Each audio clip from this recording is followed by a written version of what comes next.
여러분 반갑습니다. 인천 폴리텍 대학에 근무하고 있는 이정근 교수입니다. 오늘 실내 환경 유지 및 에너지 절감을 위한 공기조화 설비 시스템의 강의를 맡게 되었습니다. 차례를 먼저 말씀드리도록 할게요. 1강에는 총 15강인데요. 1강에는 공기조화 기초, 즉 공기조화 기초 사항과 공기의 성질, 2강으로는 습공기 선도, 그래서 1차 시로서 습공기 선도의 파악, 2차 시에는 습공기의 상태 변화, 3강에서는 습공기 선도에서의 각종 프로세스, 그래서 1차 시에서 습공기 선도에서의 여름철 프로세스에 대해서 알아보도록 하고요. 2차 시에는 겨울철 프로세스에 대해서 알아보도록 할 겁니다. 4강인데요. 공기조화 설비 계획 및 방식입니다. 1차 시로서 공기조화 설비 계획과 2차 시 공기조화 방식에 대해서 알아보도록 할 거예요. 5강에는 공기조화 부하가 1, 2로 있습니다. 그만큼 약간 어렵다는 얘기가 되겠지요. 공기조화 부하에는 1차 시로서는 공조 부하의 개요와 2차 시로 냉방 부하 넘어가서 6강에 공기조화 부하 2로 해서요. 난방 부하, 2차 시는 냉난방 부하 계산서에 대해서 공부하도록 하겠습니다.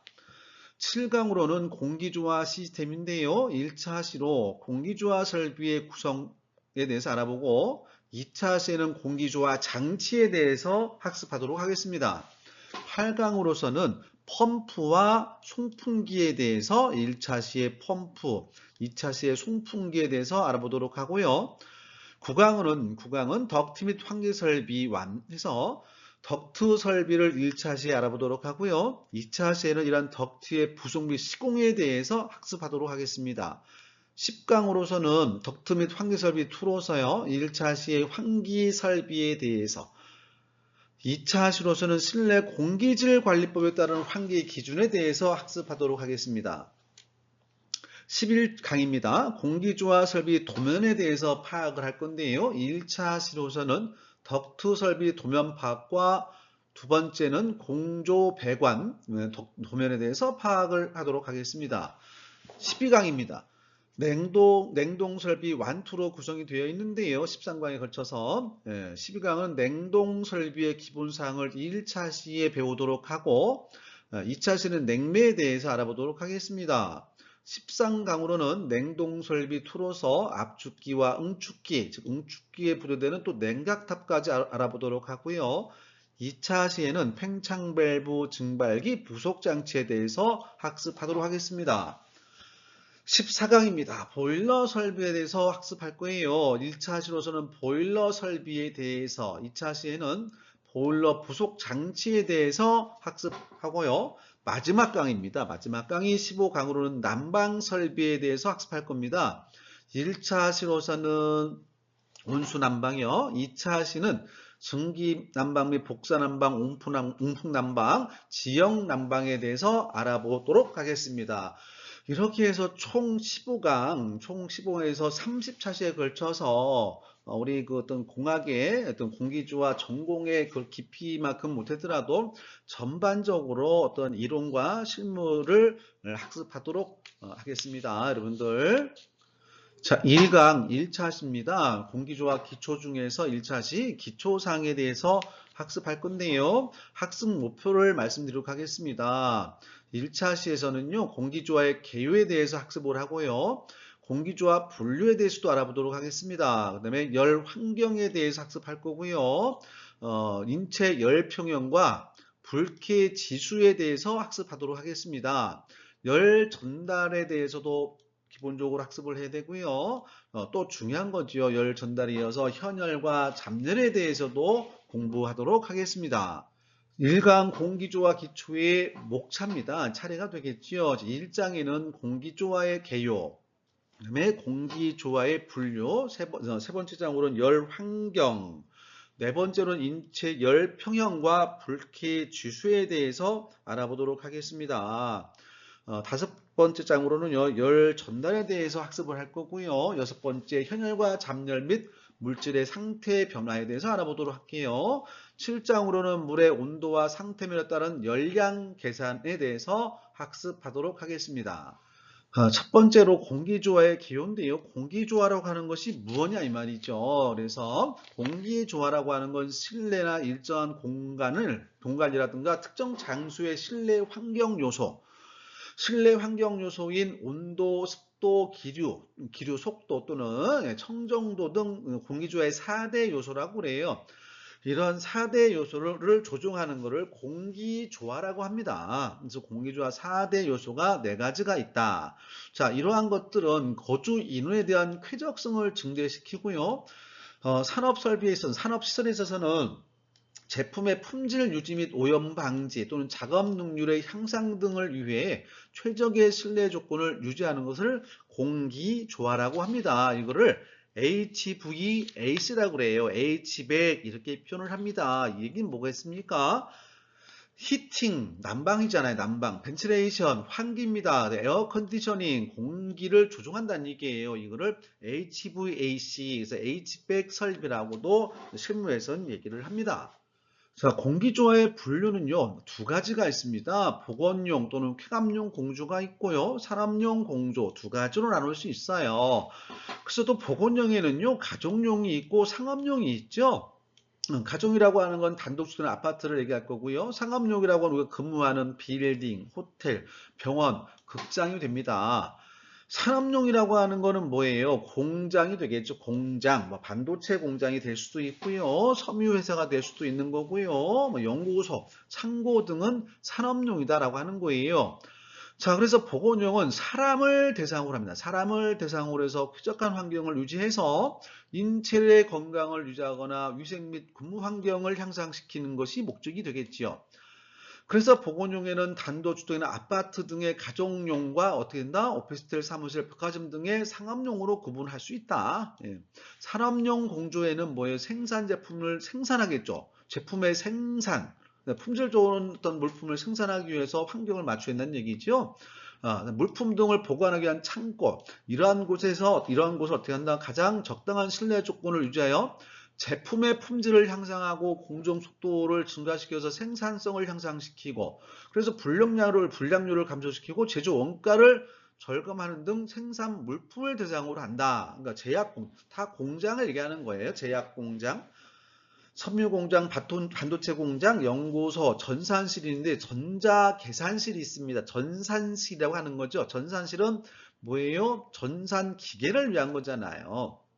사람을 위한 것이 아니고, 그래서 통신실이라든가 우리 전산실이 따로 있지 않습니까? 그래서 그런 창고 등이 이제 해당이 되겠습니다.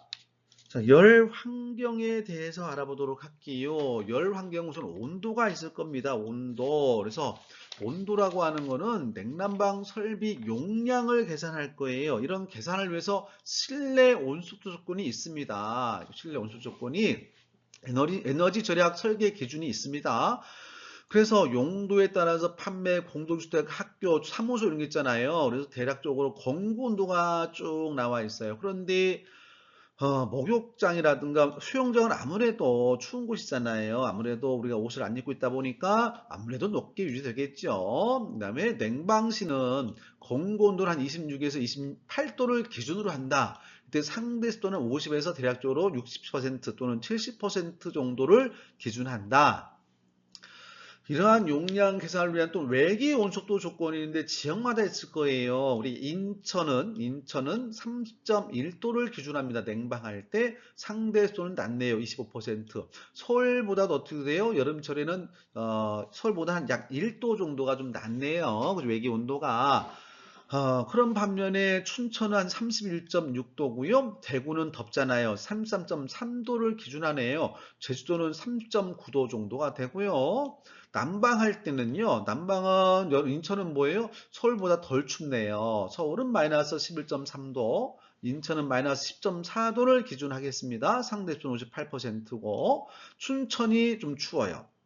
겨울에는. 그래서 마이너스 14.7도 기준하고요. 제주도는 플러스 0.1도를 기준합니다.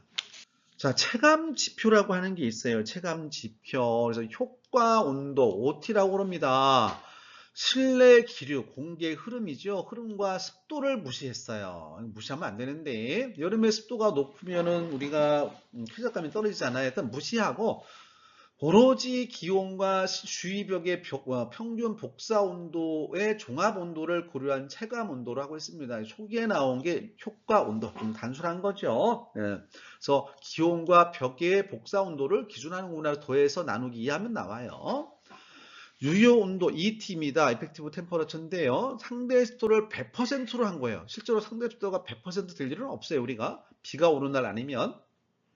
상대 습도 100%로 기준했고요. 풍속을 0m/s로 기준했네요. 0m/s로 기준했고요.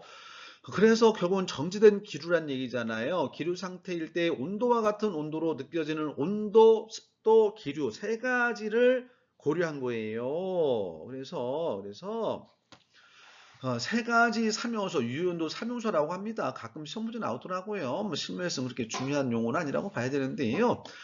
그래서 이게 온도, 습도, 기류를 줘봐요. 수치한 것으로 인체가 느끼는 쾌적 온도의 지표다라고 하는 걸 뭐가요? 유효 온도, 야굴루 선도라고 하는 게 있고요. 치료 온도, 감각 온도라고도 합니다. 세 번째 앞에서 나오는 유효 온도는요, 이 세 가지만 고려했잖아요. 그런데 그것도 상대도 100%를 기준했고 기준은 사실상 제로라고 봤어요. 그러니까 심하고 안 맞잖아요. 그래서 수정을 합니다. 수정 유효 온도 CET라고 그래요. 그래서 유효 온도에 복사를 고려하지 않았어요. 그래서 벽체로부터의 열 복사를 고려하지 않은 흑구 온도계로 측정한 온도인데요. 그래서 추가로 뭐한다? 복사에 대한 영향을 고려한 지표가 뭐다? 수정 유효 온도. 라고 합니다. 자, 여기 더 나가서요. 신유효 온도도 있습니다. 그거는 넘어가도록 하겠습니다. 바로 넘어가서 신유효 온도가 나오죠. 애니트라고 그래요. 새롭게 만든 유효 온도다. 그래서 애슈레라고 그래요. 애슈레. 그래서 미국 냉난방 공조 학회가 있습니다. 그래서 발표한 유효 온도로서 기준의 유효 온도가 상대도 100%를 기준해서 실제 사용 조건과 거리가 있잖아요. 그래서 유효온도 ET에 우리 옷을 입잖아요. 옷을 입는 것도 고려 안 해서 차기 상태라고 해서요. 클로라고 그래요. CL로. 그래서 이거를 0.6 클로라고 했습니다. 그 다음에 건구 온도는 25도고 상대 습도는 50%로 기준하고 기류 속도는 0.15m/s의 쾌적 범위로 하고 차기량은 어떻게 0.6 클로로 하고 자, 그 다음에 활동이 있어요. 여기 나오죠. 인체 대사량이 나오죠. MET, 매트라고 그래요. 조용히 앉아 있는 상태의 활동량을 기준한다는 거지요. 자, 참고로 인체에 뭐가 있어요? 인체 대사량이 나오죠. 에미트라고 그럽니다. 신체 신진 대사 열량으로서 안정한 상태로 취침할 때는 0.82T, 가만히 휴식을 취할 때는 1MET, 사무 작업에 따라서 1.4 이렇게 나눌 수 있다. 신체 표면적은요. 성인 남자 기준으로 표면적이 1.8제곱미터로 봅니다. 그렇게 하고요. 1MET는 이 표면적 1제곱미터당 1평방미터당 58.2와트 정도로 나오고 이 와트를 킬로칼로리로 바꿀 수 있죠. 1와트는 0.86 킬로칼로리퍼아워니까 곱하기 0.86 하시면 될 거고 나누기 1.163, 0.86분의 1 하면 되겠죠. 네. 두 번째, 의복의 열 저항 클로라고 합니다. 기온 21도, 상대도 50%, 기류 5cm/s 이하의 실내에서 신체 표면의 방출 열량이 1mT인 대세와 평항이 되는 차기 상태에서의 피부 표면으로부터의 차기 표면까지 열 저항가 되게 길어요. 그냥 참고만 하셔도 돼요. MET와 클로라고 하는 것이 무엇냐 정도는 알고 계시면 좋을 것 같습니다. 예, 다음으로 습도가 나오죠. 습도. 공기의 습한 정도로서 일반적으로 상대 습도가 있어요. 우리 오늘의 상대 습도 일기예보 가끔 나오잖아요. 몇 %다. 경우에 따라서는 습고 온도의 절대 습도로도 나타낼 수 있습니다. 일반적으로 미생물의 활동을 방지하기 위해서는 50% 이하가 좋을 거예요. 그 이상보다는 50% 내외인데 미생물 활동 방지를 위해서는 50% 이하가 적당하다라고 하는 거예요. 자, 청정도가 있습니다. 실내 오염물질의 허용 한도라고 하는 거예요. 이거를 서한도라고도 하기도 해요. 서한도. 유지하기 위하여 신선한 공기를 유입을 하지요. 그래서 실내 공기를 희석하거나 또 교환시켜야 되겠지요. 이때 공기 중에 오염물질을 제거하기 위해 공기예과 에어필터 등을 설치해서 청정도를 유지합니다. 에어필터에 대해서는 뒤에서 또 기본적으로 또 나가서 배우실 거예요. 자, 기류 속도가 있습니다. 실내에 적당한 공기 유동이 필요합니다. 일반적으로 얼마 0.15라고 잠깐 했죠. 난방시 0.13에서 0.18. 냉방시는 0.1에서 0.25m/s인데 이렇게 자세히는 몰라도 되고요. 0.15m/s 정도가 적당하더라. 이 정도만 알고 계시면 좋을 것 같습니다. 자, 인체 열평형과 불쾌 주수에 대해서 알아보도록 하겠습니다. 인체 열 평형은요, 인체 열 생산량을 M이라고 하고, 인체에서 방출하는 열 방산 열량을 뭐가 있냐면, 나가는 거는 복사에 의한 것이 한 45%예요. 상당히 커요. 그다음에 대류에 의한 거, 컨덕션이 되겠지요. 네, 증발에 의해서 에버플레이티브가 되겠죠. 에버플레이션. 약 25% 전도는 우리가 뭘 만졌을 때 빠져나가는 거예요. 이 열 전도에 대해서 복사, 대류, 전도에 대해서는 뒤에서 간단하게 배울 겁니다. 우리가 이 짧은 이러닝 교육 시간에 디테일하게 나갈 수 없습니다. 상세한 거는 전공 시간에 좀 다른 이제 교수님들, 교과목 교수님들이 하실 때 좀 상세하게 더 배우시면 좋을 것 같아요. 기본적인 사항만 지금 수업을 한다고 생각하시면 돼요. 열평의 조건과 반응은요. 이게 방출되는 열량과 그죠? 들어오고 나가는 열량이 플러스 마이너스 제로가 되면 쾌적한 상태가 되는 거겠지요. 자, 방열량이 과다하게 되면 어떻게 돼요? 땀구멍을 막고 대사량이 증가할 거에서 추워질 것이고, 그죠? 방열량이 너무 적으면 열이 쌓이니까 어떻게 돼요? 땀구멍을 열어서 열이 방출되잖아요. 덥겠지요? 그걸 표현한 거예요. 별로 어려운 내용은 없습니다. 다음은 이제 우리 불쾌주수라는 용어를 많이 써요. 특히나 여름철에 많이 쓰죠. 그래서 공기의 온도하고요, 습도만의 영향을 나타내는 게 불쾌지수예요. 그래서 DI라고 하는데요, 0.72에다가 가열고 건고온도 플러스 습도를 더합니다. 건고온도와 습도도 곱한 거에다 0.7을 곱하고 플러스 40.65를 하게 되면요, 이렇게 지수가 나오는데요. 보통은 뭐냐면 70 미만이면 불쾌감을 느끼지. 그러니까 미만이니까 조금 느끼는 거고요. 70%는 일부 불쾌감을 느끼는 거고요. 시작하는 거예요, 느끼기. 75 이상이면 반 이상은 불쾌감. 80 정도면 대부분 불쾌한 거예요. 더워서 땀이 날 정도고. 85 이상이면요, 매우 견디기 어려워요. 참을 수 없을 정도로 불쾌함을 느끼는 지수가 되겠습니다. 참고하시기 바랍니다. 자, 다섯 번째 열 전달입니다. 열 전달. 자, 열 전달은요, 연력학체 2법칙이 있어요. 연력학체 0법칙은 열 평형의 법칙이라고 그럽니다. 뭐 그런 거고.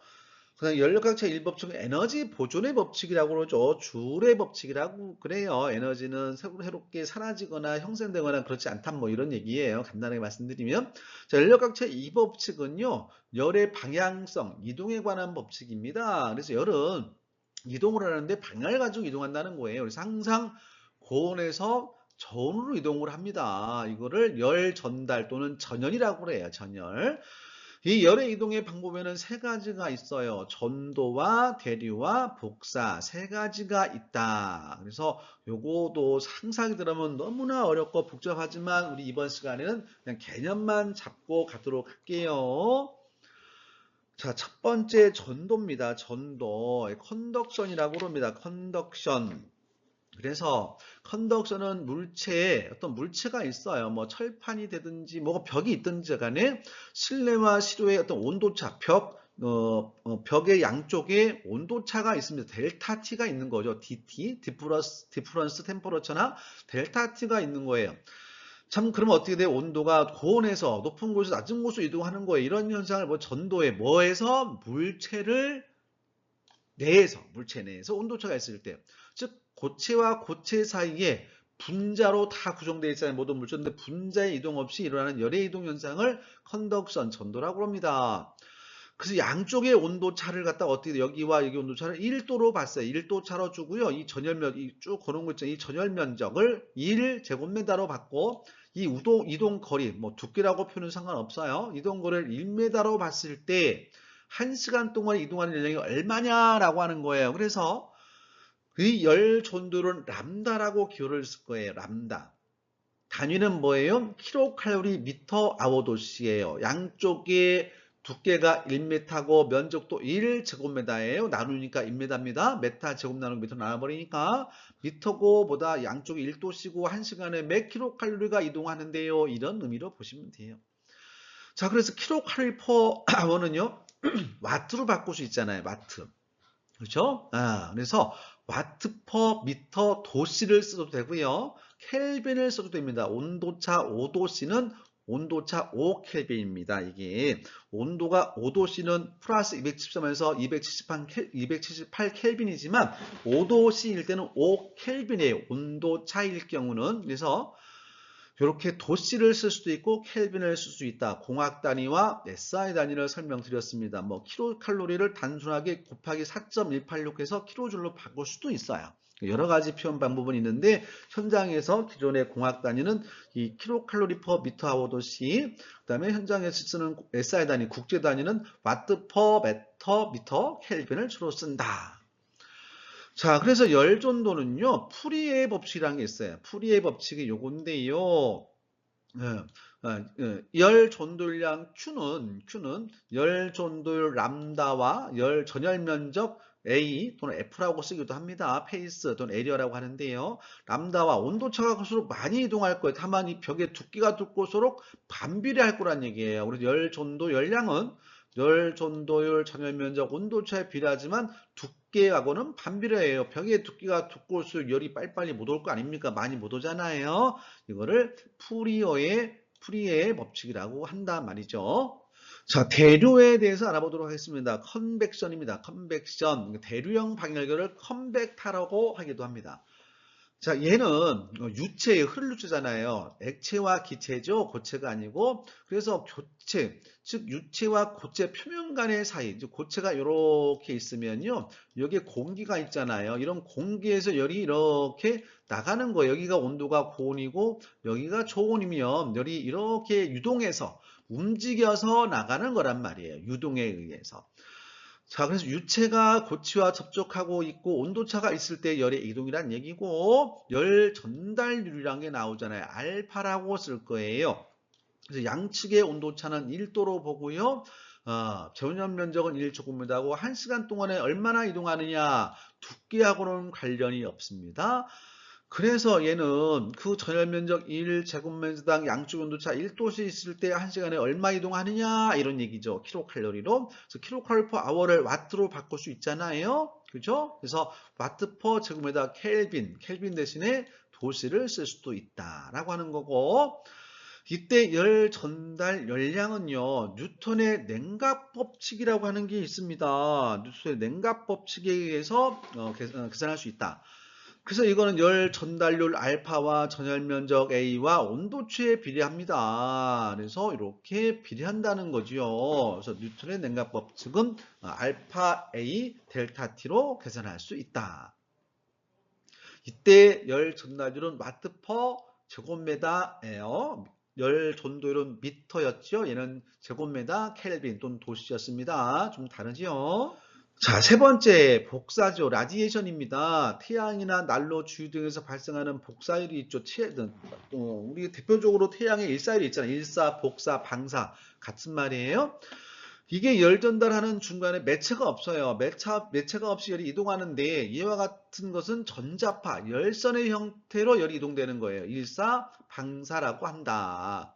이때 열 복사 에너지는요, 스테판 볼츠만의 법칙이 있습니다. 그래서 물체 표면의 절대 온도의 4승에 비례해요. 4승, 절대 온도 T의 4승, 섭수온도 플러스 213을 해야 되겠죠? 비례해서 물체에 도달시 그 일부는 표면에서 반사될 수도 있고 흡수되거나 투과될 수도 있죠. 특히 유리창의 경우에. 그래서 스테판 볼츠만의 법칙도 알아둘 필요가 있습니다. 이때 입실론은 뭐다? 복사율이라고 시그마는 뭐다? 스테판 볼츠만의 상수 5.67 곱하기 10의 8승 와트/per 제곱미터 켈빈 절대 온도의 4승이라고 그랬잖아요. 이렇게 구할 수 있다. 여기에 전면적을 곱해버리면 와트가 나오겠죠. 이건 와트 된다. 제곱미터당 와트인데요. 그래서 여기다 전연 면적을 곱하면 그냥 와트가 나오는 거겠지요. A만 곱해주면 전체 열량이 나오겠죠, 뭐. 네.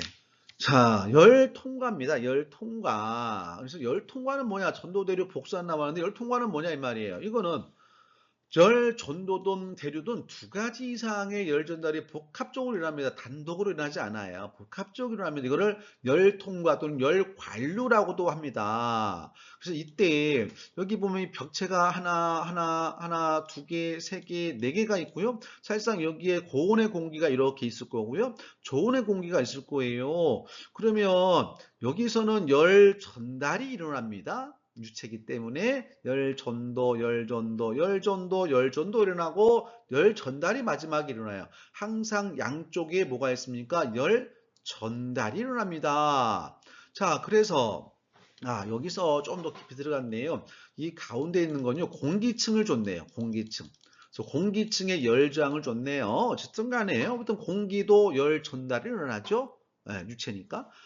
자, 그래서 이때 전체적으로 열이 얼마나 이동했니? 라고 하는 거예요. 이때를 뭐라고 하냐? 열 통과 열량, 또는 열 관류 열량이라고 해서 Q라고 그래요. 이때 전체적인 열의 이동 속도라고 보시면 됩니다. 고체와 유체 사이에서의 전체적인 열의 이동 속도 아주 쉽게 표현한 겁니다. 이때 단위는 열 전달류가 같고요. 기호는 K를 쓸 거예요. 와트/per 제곱미터 켈빈 또는 도시를 쓴다. 단위는 kcal/m 자승아워도시입니다. 이때 Ka 델타 T 열 통과율에 비례하고 전열 면적과 온도차에 비례해서 열 통과율량은 커지더라 이 말입니다.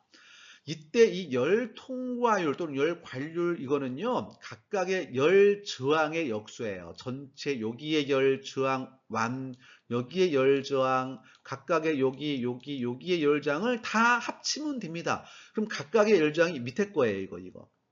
그러면 여기 열 저항이라는 건요 이 열 전달력 실외 측 알파 아웃이라고 했어요.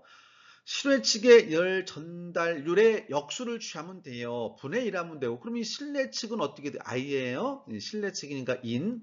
알파 i분의 1 하면 이게 뭐다? 각각의 이쪽에 열 저항이 나오고요. 그리고 이런 고체 벽면의 열 저항은요. 당연히 이 고체벽의 두께가 두께일수록 근데 t를 쓰면 온도하고 헷갈려서 저는 L이라고 쓸 거예요. 일반적으로 L. 또 다른 책은 S라고 쓰기도 합니다. 또 대를 쓴다거나 뭐 여기는 L을 쓸게요. 그 다음에 여기는 뭐 열 전도율이 크면 열저항은 작을 거니까 반비례할 거예요. 열저항은 뭐다? 이 벽의 두께에 비례하고 열 전도율에 반비례합니다. 그러면 요게 열 전도율 1이 있고 2가 있고 3가 있으면 각각의 열 전도율 람다1, L1 플러스 뭐가 있어요? 여기에 람다 2의 L2가 있을 거예요. 그 다음에 뭐가 플러스 람다 3분의 L3가 있겠죠. 다만 이 가운데 공기층이 있을 수 있어요. 그럼 공기층에 열 저항을 주면 열 저항은 열 통과를 뒤집으면 되는 거잖아요. 반대잖아요. 그래서 이거는 메타 켈빈 또는 미터 제곱 도시 또는 미터 제곱 켈빈 퍼 와트가 됩니다. 열 통과 역수예요. 이렇게 주어지면 그냥 플러스 하면 되는 거고요.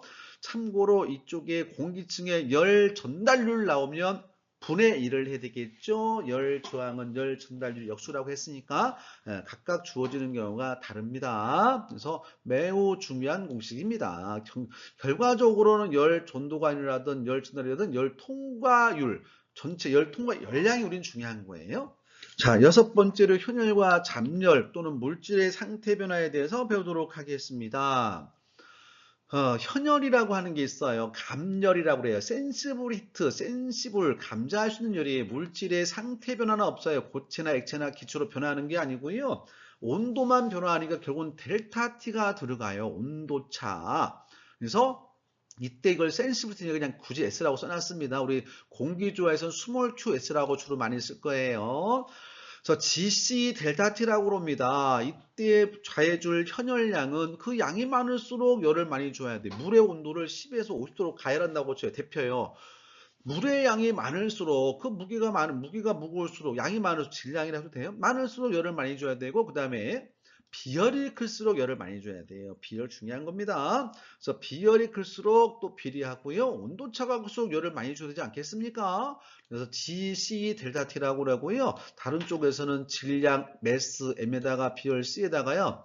디프런스 템퍼러처 MCDT라고도 쓰고요. 또는 MC 델타 T로 쓰기도 하고 여러 가지로 쓰지만 일반적으로 GC 델타 T를 많이 씁니다. 매우 중요한 공식입니다. 이때 비열이 있어요. 각 물질의 비열인데 우리는 얼음의 비열을요. 공학 단위로 먼저 할게요. 얼음의 물 먼저 할게요. 물은 물 1kg을 1도씩 올리거나 낮출 때 보통은 14.5도에서 15.5도라고 합니다. 그래서 1도 변화할 때 얼마 필요했느냐? 1kcal가 필요했습니다. 곱하기 뭐예요? 킬로칼로리를 킬로줄로 바꾸니까 어떻게 돼요? 곱하기 4.186 또는 4.2 또는 4.19를 곱하면 되죠. 그래서 물의 비율은 4.19 kJ per kg 도씨 또는 켈빈. 약 4.2 정도로 할게요. 얼음은 딱 반입니다. 0.5 그러니까 4.2의 4.2의 반이니까 2.2 되겠고요. 수증기는 0.441이고요. 곱하기 4.19 하니까 1.85 나옵니다. 공기의 비율은 0.24입니다. 좀 작은 편이에요. 그래서 공기는 비율이 작아서 데피거나 식히기가 용이합니다. 그래서 곱하기 4.19, 4.2 하니까 1.01. 요거는 우리 공기조화를 배우신 분들은 기본적으로 공기조화뿐만이 아니고요. 우리 설비과를 전공했다라고 하면 이 비열값은 기본적으로 외우시는 겁니다. 매우 중요하다라고 말씀을 드리도록 할게요. 자, 두 번째 잡열이에요. 라텐트 히트입니다. 물질의 온도 변화, 델타 T가 없어요. 온도 변화 없이 상태 변화하는 겁니다. 이 상태 변화는 바로 뒤에 또 제가 보충 설명을 해놨습니다. 자, 우선은 이때 공식은 라텐트 히트니까 스몰 qL을 쓰든지 할 거예요. 그래서 GR이란 공식이 있어요.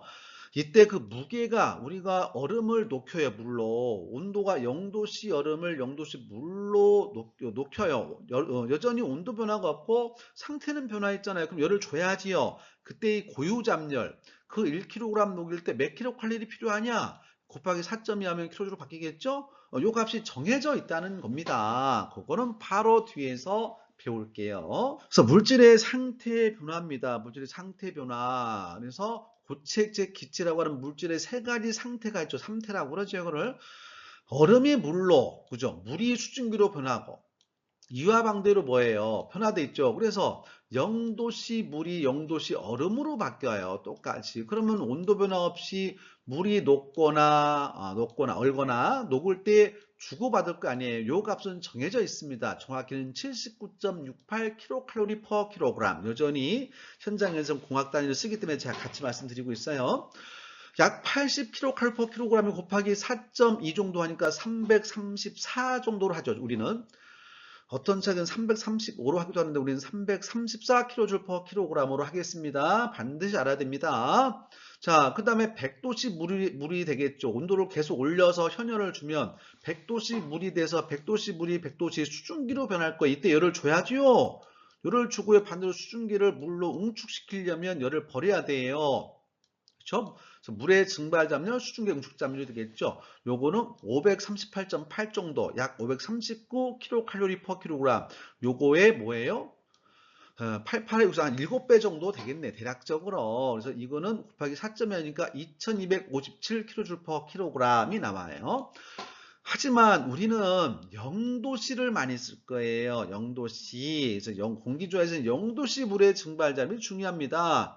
0도씨 물이 0도씨 수증기로 바뀔 때 또는 응축될 때 잡열은요. 온도가 내려가면 잡열이 커져요. 사실 중요한 얘기인데. 그래서 이거는 591.3이라는 책도 있지만 보통은 591.5 kcal per kg을 씁니다. 곱하기 4.2 하니까 2501 kJ per kg. 매우 중요한 거예요. 이렇게 상태 변화하는 거는 한 번씩 보시면 될 것 같습니다. 자, 그래서 이거를 좀 총 정리를 한번 해보도록 할게요. 우리가 현열 또는 감열이라고 그러죠. 감자할 수 있는 열이에요. 잡열 또는 수문열이라고 그래요. 우리가 5구간이 있습니다. 우리가 가장 낮은 온도가 273.15도씨라고 그래요. 요 이하의 온도는 존재하지 않아요. 연력학제 3법칙에 의해서. 그럼 여기 0도씨라면 이건 0도씨까지 올라갈 수 있어요. 다 얼음이에요. 마이너스 10도씨 얼음, 마이너스 20도씨 얼음, 마이너스 200도 얼음, 마이너스 23.15도 얼음이 존재하고요. 여기는 상태 변화 없이 온도만 변화하니까 현열, 감열. 그리고 어떻게 돼요? 그 다음에 현열이 있으면 무조건 잡열입니다. 0도씨 얼음이 0도씨 분류되는 융해잡열. 그죠? 그래서 얘는 잡열. 그 다음에 뭐예요? 0도씨 물이 0도씨, 10도씨, 20도, 30도, 80도, 100도까지 올라가는 게 한계잖아요. 우리 표준 대기압에서 끓는 온도 한계 있잖아요. 포화 온도라고 그러죠. 100도씨. 더 이상 올라가지 않잖아요. 단 압력을 올리면 그 포화 온도는 올릴 수 있지만 우리 이렇게 개방되어 있는 대기압 상태에서 무조건 100도씨 안 올라가잖아요. 그게 포화 온도라고 하죠. 자, 100도씨 물까지 올라가는 여기는 뭐예요? 온도 변화니까 현열 또는 감열. 100도씨 물이 100도씨 증기로 되는 건 뭐라고 그래요? 증발잡열, 응축잡열. 얼마라고요? 요거 뒤에 나왔어요. 539. 뒤에 옆에서 한번 할 거예요. 그래서 요거는 잡열. 그죠? 그 다음에 여긴 또 뭐예요? 드디어 또 온도만 올라갈 수 있는 거예요. 과열 증기가 되는 건데요. 그래서 총 5군데, 5개의 구역이 나올 수 있고, 현열 나오면 잡열, 현열, 잡열, 현열 이렇게 나온다. 이거를 좀 숫자를 정리해 볼까요? 제가 확대를 못해서요. 그래서 뒤에서는 좀 확대할 수 있는 PDF 파일로 좀 강의를 진행할 겁니다. 그때면 제 얼굴을 좀 볼 수도 있어요. 뭐 제 얼굴이 중요하진 않지만, 네. 자, 가장 낮은 온도는 마이너스 213.2도예요. 온도는 무한대로 올라갈 수 있는 거죠. 온도가 올라가니까 무조건 올라가면 현열이란 얘기예요. 여기는 이렇게 올라가잖아요. 온도가 변화가 없으니까 얘는 잡열. 그래서 이렇게는 현열, 잡열, 현열, 잡열, 현열이었습니다. 자, 이때 현열은 공식이 뭐였어요? GC 델타 T라고 하는 공식인데 그때 비열은 공학 단위로 0.5 얼음은 킬로칼로리 퍼 킬로그램 도시 곱하기 4.2 하니까 2.1 kJ per kg 도씨가 나왔어요. 물의 별은 1입니다. 1 곱하기 4.2 하니까 뭐예요? SID로 바뀌겠지요. 그 다음에 수증기는 0.441 그래서 1.85가 나왔습니다. 바로 전에서 비열 외우셔야 되고 자, 그 다음에 이렇게 상태 변환 구역이 딱 2구역이에요. 0도씨 얼음의 융해잡열 얼마요? 정확히 79.68 kcal per kg, 약 80.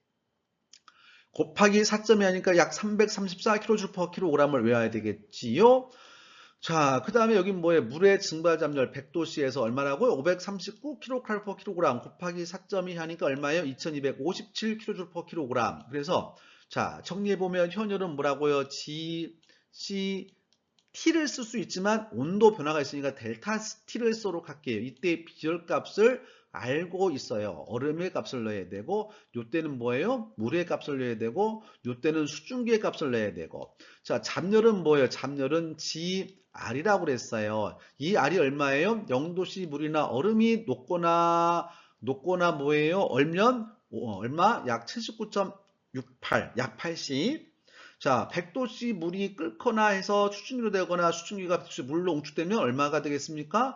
공학 단위 539, 그죠? S자는 킬로줄 퍼 킬로그램이니까 2257을 넣으면 나올 거예요. 요거는 아주 중요한 겁니다. 뒤에서도 지속적으로 나올 거니까 이 파트는 꼭 이해를 했으면 좋겠습니다, 여러분들. 네. 이렇게 수업을 마치고요. 다음 강의는 1-2 2차 시로, 1강 2차 시로서 공기의 성질에 대해서 배우도록 하겠습니다. 여러분, 고맙습니다.